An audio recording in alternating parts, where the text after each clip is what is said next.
Excellent. Thank you. Good evening, everybody. Thank you very much for attending. We are calling to order at 6:03. Apologies for the couple-minute delay. I was coming here from another event, so appreciate the patience on that. My name is Justin. I'm the chair of SDAB. Councillor Laurie here from the town of Stony Plain. Just a couple of housekeeping things before we get going this evening. We've got our muster point. If there's an emergency we need to evacuate, is across the street at the Potter's Guild. So we'll go out the back doors of council and across, or we can also exit at the back behind these back curtains here. The bathrooms, if you're required, are out the council doors to your right, down to the end, and they're on the left. I already explained where we had to exit. And if you have a cell phone on you, please make sure your cell phone is on silent. As I said, I'm Councillor Justin Laurie. I am the chair of the SDAB, appointed by the Council of the Town of Stony Plain, and I will be chairing this meeting here this evening. I'm going to go to board introductions. I'm going to start at my left, and we'll move all the way over to the right. Donna Hayward. Nico Weingarten. I'm Jennifer Badgery. Laura Lee Johnson. Excellent. Thank you very much. And just for the information of the public, these are public members of the town of Stony Plain who are appointed through motion of council. They went through an application as well as an interview in order to be appointed to the SDAB board. With that, I will then go to administration introductions. We'll start with our SDAB clerk. Christina Michaud, Legislative Coordinator and SDAB Clerk. And for administrative support this evening, we also have our Manager of Legislative Services, Teresa Olson, and Lisa in the back. Excellent. Thank you very much. So with that, we've all had an opportunity to look at the agenda package, and so at this time I'm going to ask from the gallery or from the panel if we have any objections to the agenda package.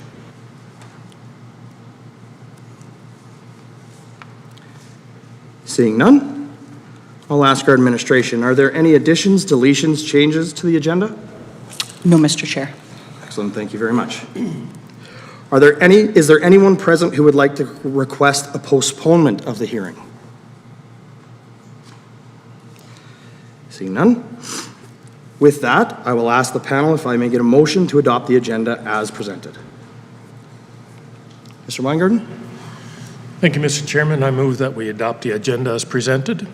Excellent. Thank you very much. I'll call that question. All in favor? Laura Lee, we have your vote? Yep. Okay, so that's unanimous. All right. So with that, an order of business that we must take care of before we actually move into the meeting itself. We have both the nomination of vice chair and we have the adoption of our last minutes. So we'll start with the nomination for vice chair. So at this time, I will look to the panel and ask if there are any nominations for vice chair.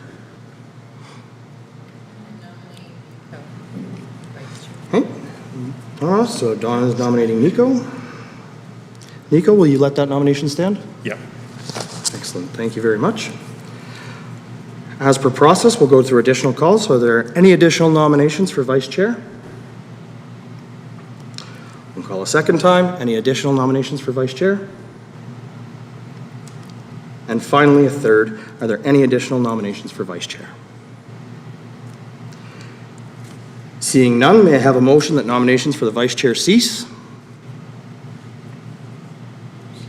Laura Lee, thank you very much. So nominations are closed. And so at this point in time, we have the acclamation as we do not have more than one nomination. So with that, I will ask for a motion to elect the vice chair as Nico Weingarten for the SDAB for this year.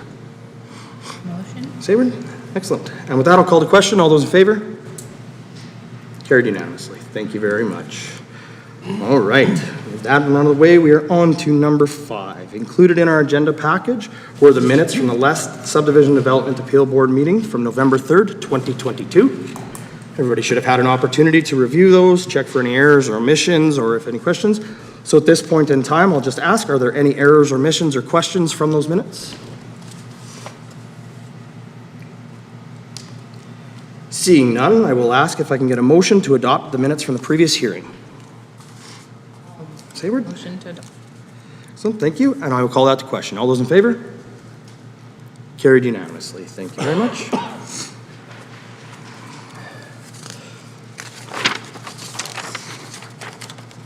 Okay.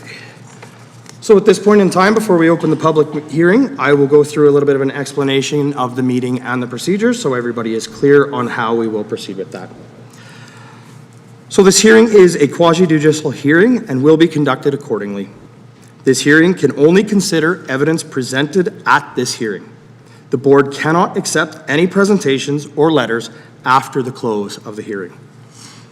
The hearing is being recorded, and anything that is said during the hearing will become part of the permanent record.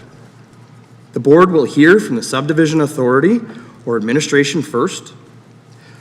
The board will then hear evidence from those affected by the appeal in the following order: the appellant, those in favor of the subdivision, those opposed to the subdivision authority and/or our administration may present their closing statement, and the appellant may provide a closing statement. The board will then take the opportunity to ask questions in between speakers.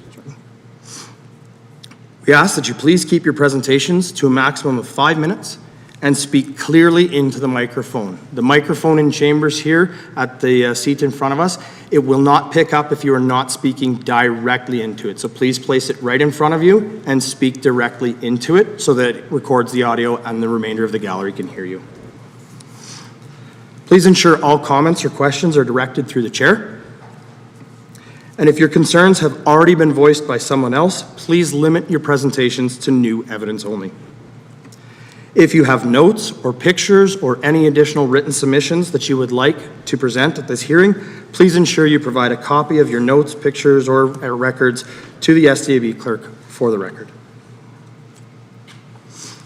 At the conclusion of the hearing, the Subdivision and Development Appeal Board may uphold the decision of the subdivision authority or refuse the subdivision application, approve the subdivision application, or they may approve the subdivision application with additional conditions.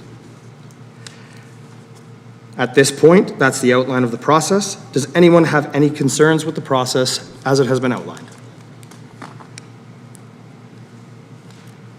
Yes? Just a question on the 5-minute presentation. How much more is there? Like, I don't want to take all your time. I'm looking at the Okay. It's a very good decision for our client and put a lot of time in putting this together, and it is supposed to be concise. Would I have up to 10 minutes? Within reason. I think it appears that we don't have a very large gallery of speakers this evening. I don't believe there's been too much else. Go ahead, clerk. Through your chair, for procedural fairness, it is advised that the appellant have as much time as they request. As much time as they request. Excellent. So thank you very much. So I think you said approximately 10 minutes. Excellent. So again, yeah, within reason, as long as you're not repeating information that's already been presented or presenting something that we've already heard from somebody else in there, then yeah, certainly presenting new information, making sure that you communicate everything you have. Absolutely. Excellent. Any other questions or concerns with the process? Perfect. Seeing none, I will now ask the SDAB clerk to announce the appeal. Thank you, Mr. Chair.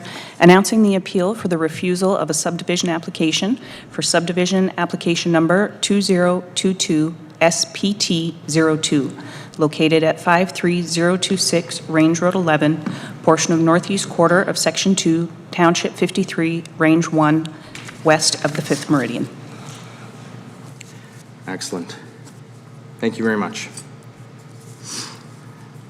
At this point in time, the appellant, you're present and in the audience. I'm just going to ask you, does anyone object to any of the present board members, the SDAB clerk, or the legislative clerk hearing this appeal? Seeing none, I'll ask the board members, have any board members been in contact with anyone affected by this appeal, visited the site in question, or feel they should be excused from this hearing for any reasons, such as conflict of interest or pecuniary interest? Seeing none, I will now call upon our subdivision authority and administration to proceed with their presentation. Thank you, Board. We have the Sustainability Planner, Chelsea Rudolph, here to present based on her report. Thank you. Thank you, Chair. Just 2 seconds, if we can.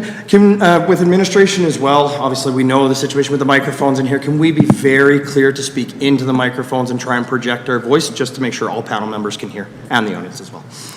Most definitely. So if at any point, if I'm leaning away or you can't hear me, just give me a signal and I'll kind of lean back in. Excellent, thank you. Thank you, Chair. So I will summarize the report that was included within this meeting's agenda package. The Town of Stony Plain received a subdivision application on January 9th, 2023 to subdivide 53026 Range Road 11 into one lot and a remnant lot. The subject property is located in the northwestern portion of the town, adjacent to Parkland County. The property is approximately 63 hectares in size, with several existing buildings that are used for residential and agricultural purposes. The property is within the Future Development District, which is a district intended to reserve areas within the municipality that are more rural in character until a time when that land is required for urban purposes.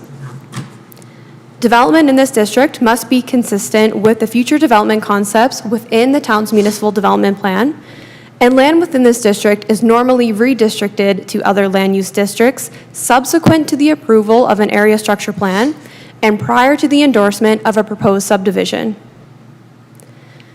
The Future Development District has a site area minimum of 8 hectares per lot and requires the preparation and adoption of an area structure plan prior to consideration of an application for redistricting or subdivision. This subdivision application proposed a 1.07 hectare lot, which would have left a 62 hectare remnant lot. Administration understands that the purpose of this application is to legally separate an existing homestead from the remainder of the property that is currently used for agricultural purposes. The 1.07 hectare lot does not meet the minimum 8 hectare requirement stipulated in the town's land use bylaw. Additionally, the subject property does not have an area structure plan in place and therefore does not meet 2 of the subdivision regulations within the future development district of the land use bylaw. For this reason, the subdivision application was refused by the town subdivision authority on March 21st, 2023. As a member of administration who prepared the decision recommendation for the subdivision authority, it's important to note a few key pieces of legislation that supported the recommendation for this application to be refused. Given Stony Plain's membership within the Edmonton Metropolitan Region Board, the town must align with and support regional policy direction. This includes the Growth Plan, which identifies Stony Plain as a metropolitan municipality that is expected to experience urban growth. The Growth Plan has an objective to minimize the fragmentation and conversion of prime agricultural lands for non-agricultural uses and has specific criteria for when fragmentation and conversion of prime agricultural lands for non-agricultural uses can be considered. This subdivision application falls within the prime agricultural lands identified within the Growth Plan, but does not meet the criteria for considering fragmentation or conversion. The other regional document that's relevant to this application is the Regional Agricultural Master Plan, which provides clear direction for agricultural lands to remain in agricultural uses until the lands are needed for population and/or employment growth. It also states that subdivision and development should be limited to maintain large parcel sizes to support ongoing agricultural uses until the land is needed for population and/or employment growth. The town's municipal development plan includes policy to support regional and provincial legislation, including the Growth Plan and the Regional Agricultural Master Plan. Under areas of future urban development, the municipal development plan provides policy support for implementing appropriate recommendations of provincial and regional plans to support protecting agricultural lands from fragmentation and conversion. The last piece of legislation I will reference is the Municipal Government Act, which states that a subdivision authority must not approve an application for subdivision unless the proposed subdivision conforms to the provisions of any growth plan under Part 17.1, any statutory plan, and subject to subsection 2, any land use bylaw that affects the land proposed to be subdivided. Subsection 2 does state that a subdivision authority may approve an application for subdivision approval even though the proposed subdivision does not comply with the land use bylaw if, in its opinion, the proposed subdivision would not unduly interfere with the amenities of the neighborhood or materially interfere with or affect the use, enjoyment, or value of neighboring parcels of land, and the proposed subdivision conforms with the use prescribed for that land in the land use bylaw. Despite the ability for the subdivision authority to approve a subdivision that does not comply with the land use bylaw, the challenge that remains is fully quantifying the impacts that a subdivision like this could have on the use, enjoyment, and value of neighboring parcels, and the availability of this land for future urban development when the time comes that it is needed for population or employment growth. In summary, town administration does not believe that the subdivision applications meets the intent of regional and municipal policy direction for future growth and development of the town of Stony Plain. Additionally, the mechanisms available for the town to approve this application, despite its non-compliance with the land use bylaw, could not confidently be understood or quantified at this time. In the event that the Subdivision and Development Appeal Board desires to approve the subdivision application, Town administration recommends consideration of conditions as detailed on page 13 of your agenda package to ensure the orderly, economical, and beneficial development and use of land. Thank you. This concludes administration's presentation. Excellent. Thank you very much, administration. So at this time, we will go to the board and we will look for any questions from the board to administration in regards to their presentation.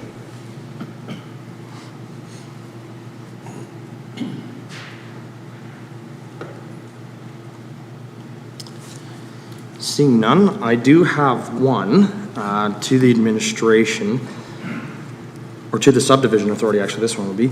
You did mention the Edmonton Metropolitan Region Board growth plan and the information contained where, now my understanding being part of a regional growth management board, that subdivision applications must also then go to the Edmonton Metropolitan Region Board. Is that correct? Through the chair to the board, no, subdivisions do not need to go to the Edmonton Metropolitan Region Board. Again, it's only bylaws such as area structure plans and MDPs or municipal development plans.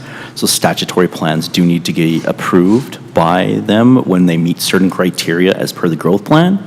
But rezonings, land use bylaw amendments, and things of that nature, such as subdivisions or development permits, do not need to go to the board. So thank you, and to follow on that, then you mentioned again the land use bylaw and the actual ASP, the area structure plan, would have to go to the EMRB. I'm just going back through my memory of their planning framework. The area structure plan would typically occur before a subdivision plan, correct? That is correct. But at this time, we do not have an area structure plan, and we are being asked to consider a subdivision prior to an area structure plan being created and passed?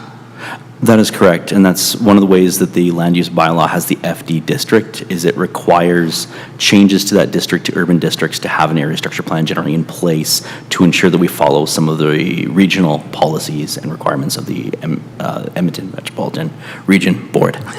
Excellent. Thank you very much. We will try not to use acronyms, understanding that they are not as common to some as to others. Any further questions from the board? One final call for questions from the board. All right. We will call that closed then, and we will move to the appellant. So if the appellant can come forward, you can introduce yourself, and then you can begin your presentation, please.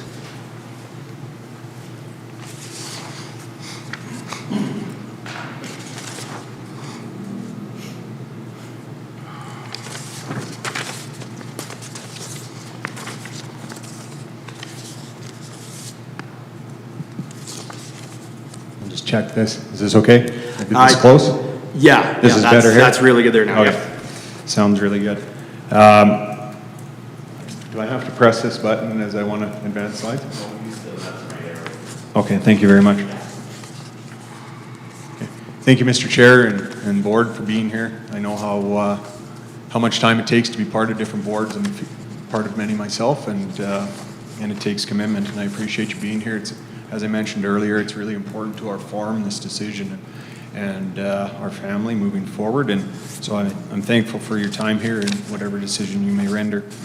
Mr. Chairman and members of the Subdivision and Development Appeal Board, my name is Luke Adam, and along with my wife and my mom, we farm on our 4th generation farm on the furthest northwest property in Stony Plain. I'm here today asking that you grant a variance to the land use bylaws that we were refused by 17 under point 17 in regards to lot size and requirement of an area structure plan based on your authority under the Municipal Government Act 680 bracket 2 there, on having regard to but not being bound by the subdivision and development regulations. The rationale behind it is our farm business requires land in its control to remain productive as it transitions and continues to transition to the 4th generation. Mom's house is pre-existing. It's been there since 93 is the new place, but it was there since the early 80s when we were annexed. It's fenced. She wishes to age in place with us beside her, but have the protection of not being associated with the farm should my wife and I screw it up, I guess. You know, she's protected that way. But that's part of our farm succession planning. It has a business aspect, it has a personal aspect, and then it also has an estate aspect.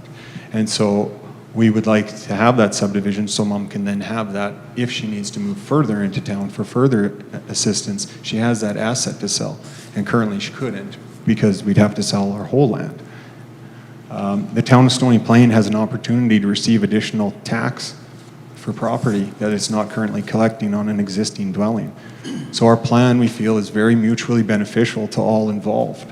The town requires tax money to be efficient and provide programs, and it's not collecting.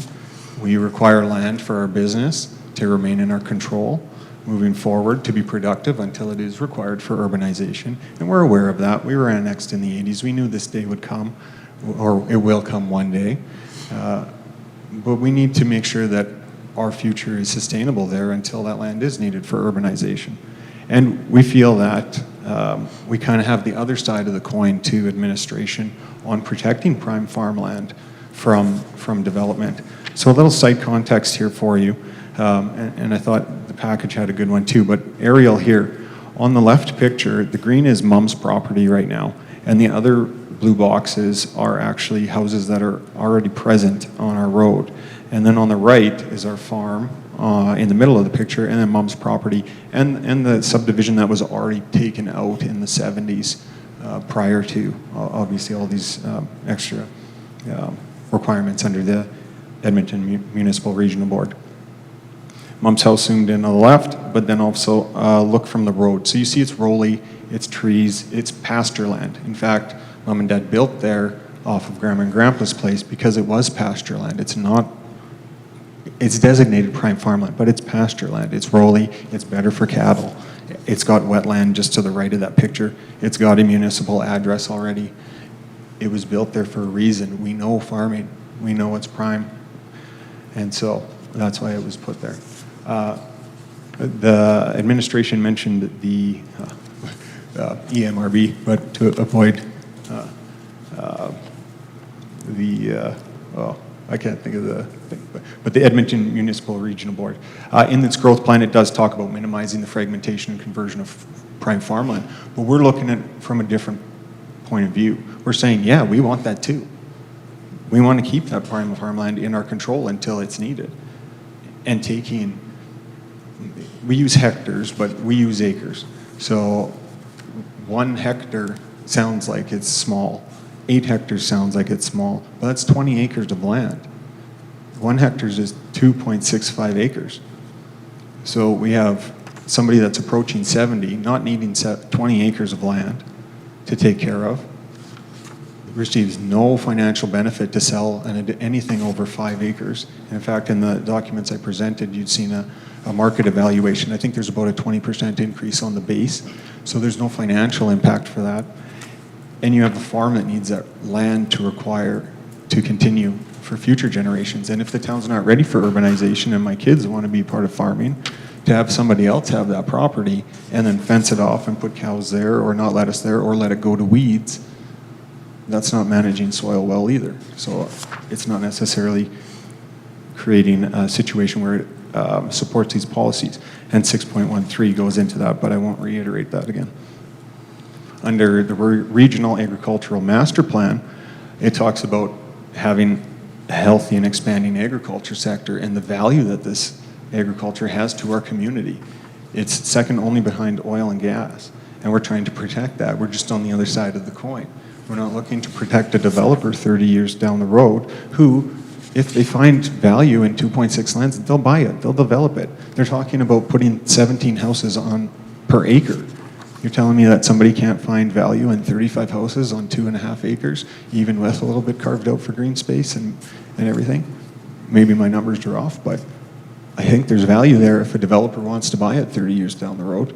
And they have 155 other acres that's in one contiguous lot. So we've actually, I would argue, did a better job of protecting prime farmland until it's used for urbanization. Policy 6.1.1a, the growth plan directs that the EMRB prepare a regional ag master plan to secure supply of prime ag lands with the aim to support the regional food system. Again, we're not supporting developers potentially 30 years down the road. We want our food supply for now. This continues to go on here, but it just basically talks about our application meeting these objectives. It keeps farmland productive, it keeps it healthy, which is everything that the Regional Agriculture Master Plan talks about. The dwelling to be subdivided is pre-existing, it's not new growth. So when it talks about ensuring that prime agricultural areas at the top here to be kept in production until they're required for growth, and that new growth be built to higher density. On page 45, under policy area 3, it talks about 4.3.1, ag land will remain in agriculture use until the lands are needed for population growth. We can't control that with a 20-acre subdivision, right, or a 40-acre subdivision, because at some point it might be real that mom might have to move off of our land and support herself within town. And if she sells that, that leaves our house, and we don't know what they would do with that. 4.3.2, subdivision should not be limited, or should be limited to mean large parcel sizes, but I touched on that already. So our MDP, our municipal development plan of 2020 talks about Stony Plain being unique. It's literally titled Uniquely Stony Plain, and it highlights that even in overarching framework that you can have unique situations like Stony Plain. And so it continues to go on and talk a little bit more about that, but I won't go too far into that because I'm cognizant of time. Now, there's a few things in these policies where I'm going to say that as a comprehensive whole, our town values our proposition to the town for subdivision here. And it is in line with our values, and it does line up with the policies if you're willing to look at the other side of the coin. Excuse me.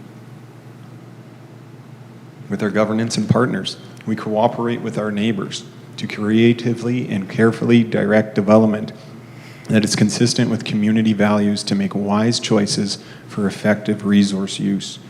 And I argue that our subdivision, as applied for, provides additional tax revenue, no extra cost to the town, and another revenue source in the form of an off-site levy contract when development finally reaches us.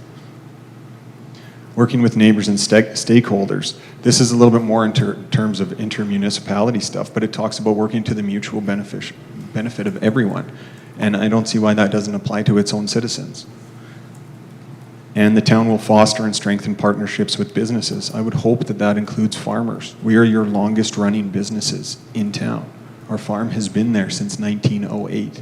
The town was formed in 1907. We've been supporting each other for over 100 years, and I don't see why we should stop now. It was highlighted, we're the green dot there, and it's just an idea. It talks about page 46, our population is aging, flexibility to allow for demographic shifts is a component of the MDP. This is a demographic shift. We do the same thing as a town, but as a microcosm. We're looking after our elderly as well, right? And making sure that they're supported, and we value our resources. We manage our resources well. We wouldn't be here over 115 years later if we didn't do it. And we're asking you to support us in doing that. Page 47 on the MDP, or Municipal Development Plan, it says the long-term urban development well beyond the time frame of this MDP is shown in white. And again, we're at the top left. It's a 30-year document. We were told 20 to 30 years we would have town knocking on our door when we were annexed. We're over 40 years later and we're still 30 years out. There's 320 acres of land that needs to be developed before they come to us, which puts that pretty similarly if you look at the growth patterns. So there's policies, I don't know, it's in your package, I don't want to waste your guys' time as well, but our application meets all these litmus tests. But I want to point out on 6.8.E, because I think this is the one where it's kind of the sticky point. It's on the size, and I don't think we shy away from these things. We highlight them and we work through them. So the town will allow uses that will not adversely impact urban settlement, or that will not be detrimental to future urbanization, so that these areas are protected for future development potential. And I think that's where the lot size comes in. The area structure plan, I do apologize, I didn't put it in because when we had talked earlier with the town, it talked about potentially having a variance for that because it is so far away. And actually in the documents presented, it talks about that potentially being an area of variance because nobody's going to walk up 30 years later as a developer and be, hey, that plan that Luke Adam drew out 30 years ago, can I use that to develop that property? They're going to do it themselves. They're going to do a new one. There's going to be a new study closer to. So I think I touched on it earlier with urban development. I think our plan actually does a better job of protecting that farmland to remain in farm use until it's used for that urban development because it keeps that parcel small. And again, if the value is there, a developer will develop it. Finally, just page 73 talks about a comprehensive plan. Our MDP is a comprehensive plan. It looks at many varied aspects, and this situation also needs to look at a comprehensive plan. We can't get bogged down in just a simple land use bylaw that I know aligns with these the EMRB and RAMP. But I would argue that I've offered policies and shown you that our subdivision does actually apply with that and conform to it. So the summary of my appeal is simple. Our application is mutually beneficial to all parties. It meets the vision and policy requirements with all the documents that I presented. In our opinion, our situation, like the town of Stony Plain itself, is unique, and it requires a wider lens. We are one of 3 fully operational farms left in our town, and I know them both very well. They're both family, others than us, and I'm confident we will be the last. I propose moving forward with the process that was suggested by the development officer, whose comments were actually in the refusal package as well, where they talked about granting. They had no problem with a variance to the lot size or an area structure plan, but they did want a signed deferred offsite levy agreement. And finally, let's continue to support each other. We've been doing it for over 115 years. I'm here to work with you. And if you have any questions, I'd be happy to answer them. Excellent. Thank you very much for your presentation, Mr. Adam. So with that, then I will go to the board for questions for Mr. Adam on his presentation.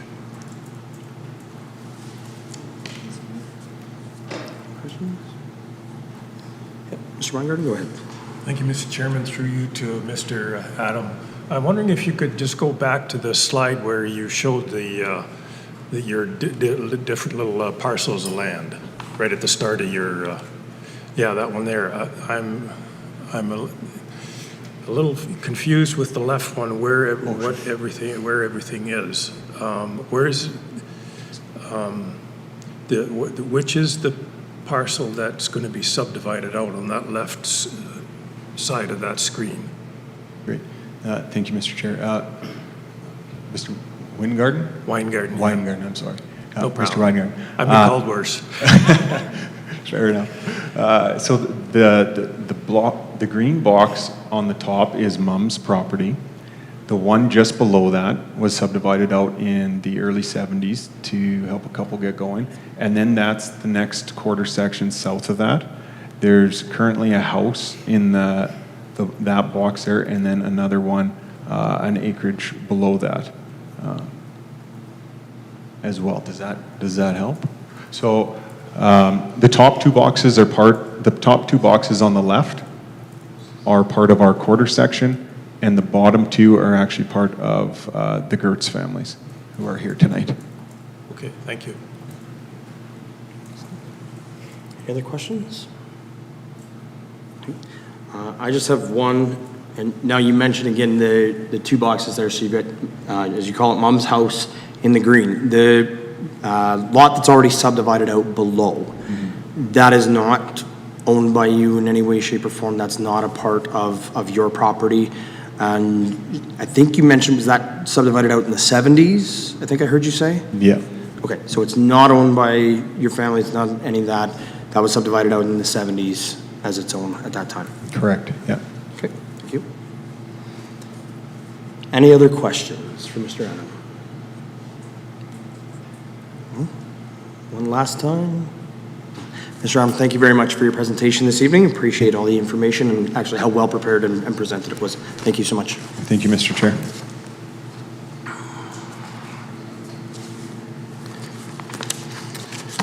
So now, at this time, we will move to those in favor of the subdivision.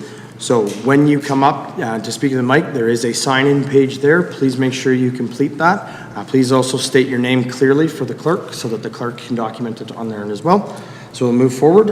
Anyone in favor of the subdivision that would like to speak? Come on up.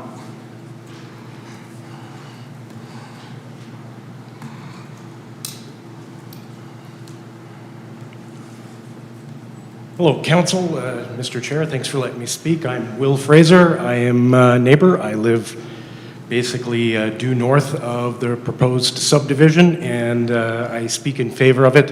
To give you some context, I went through something, although not the same, similar, approximately, it would have been 2008, so 15 years ago. As my parents, I subdivided off 2 acres of their property and was able to build next to them.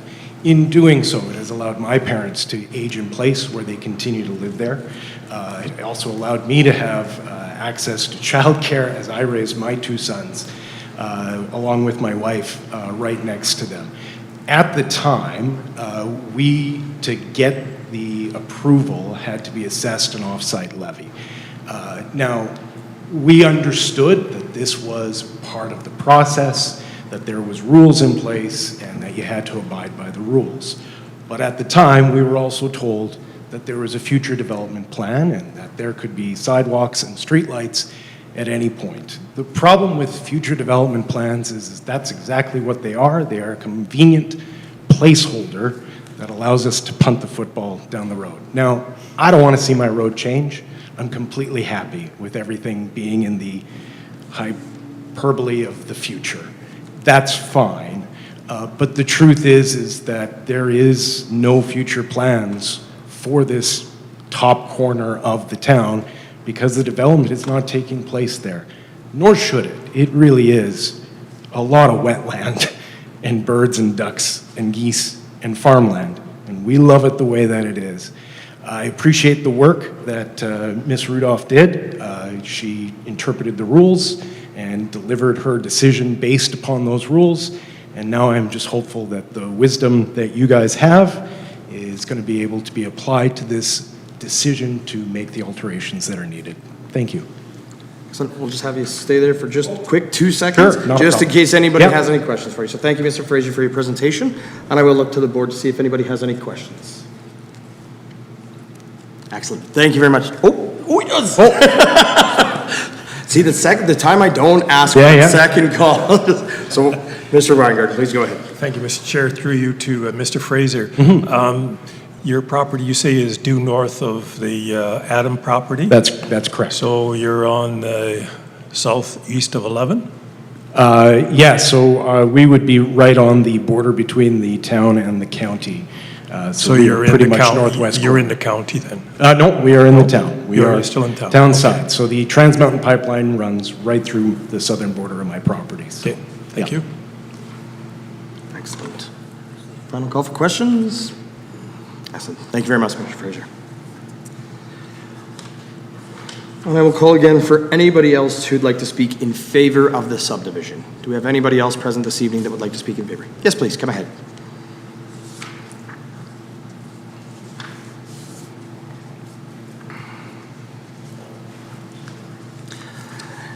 And as mentioned, I'll just have you sign in and then speak your name clearly for the record.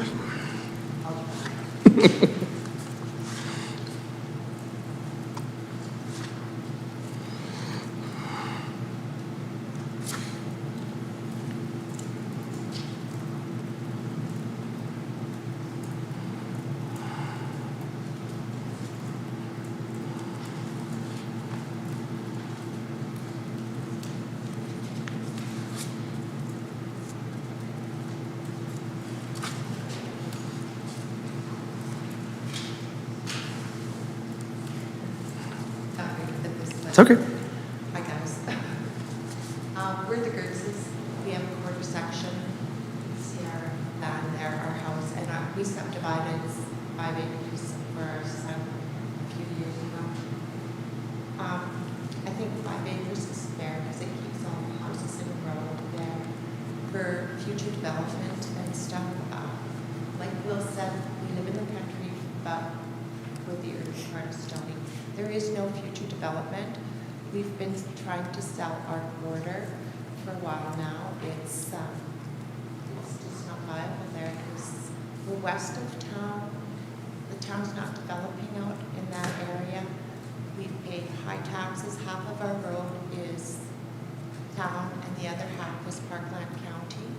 So it's, we were annexed in the 80s. I would love to see it the way keep it the way it is, but allow the 5 acres because then you've got 3 parcels right in a row. Even if there is future development there, there's still lots of room to have it. That's all I have to say. I'm for it. That's been my neighbor for a long time, and I would hear you. Awesome. Thanks, Ms. Gortz.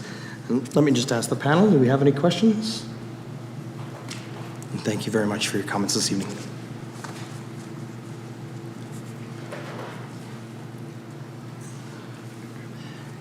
All right. Anybody else who would like to speak in favor of the subdivision?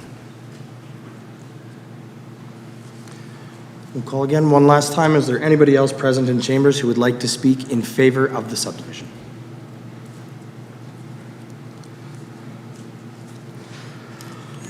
Seeing none, we will now move on. I would like to call upon any opposed to the subdivision who would like to speak this evening. Is there anyone in chambers who is opposed to the subdivision that would like to speak?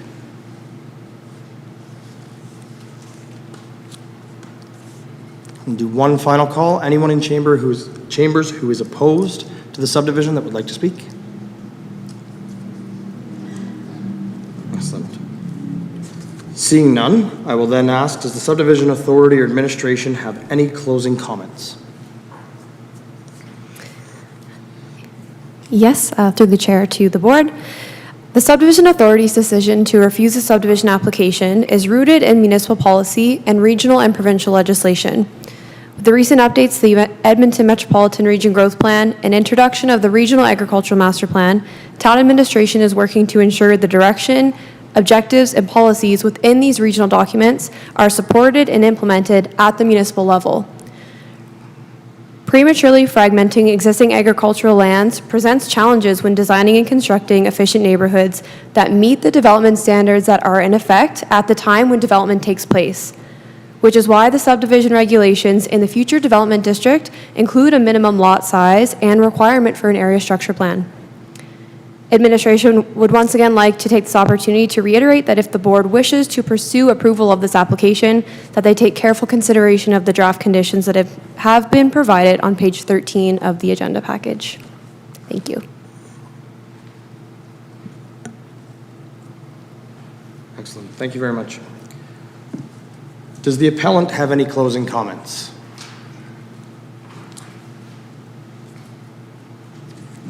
Thank you, Mr. Adam. Go ahead when you're ready. Thank you, Mr. Chair, and through you to the board. Yeah, again, I think I would suggest that our application meets all of those requirements that the town is concerned about. It has a wide lens view of the development. The proposed subdivision is aligned with other subdivisions in that area. The value is there for developers down the road. The minimum site requirement is not mandated to be 8 hectares that I found. That is a municipal decision. It says that you should have a minimum. It is recommended that there is a minimum lot size, but it doesn't specify how big it is. It leaves it up to municipalities to use at their discretion. So while I appreciate that we have that, and I think it is important to have those policies in place for new growth and new development, and if we were to look at maybe subdividing the farm off at one point, I would have no problem subdividing more because it would make more sense. It's new growth. But this is an existing lot. It's an opportunity for our town to receive tax to support everyone. And it supports our farm business, which is the goal of all of these policies that are being spoken about here and argued about. So thank you again for your time. Thank you for your consideration. I know it's not an easy decision, but I'm thankful that you're here to make it. Excellent. Thank you, Mr. Adam. I'll just have you stay just for a quick second. I just need to ask you, as the appellant, do you feel that you have received a fair hearing this evening? I do. Excellent. Thank you very much.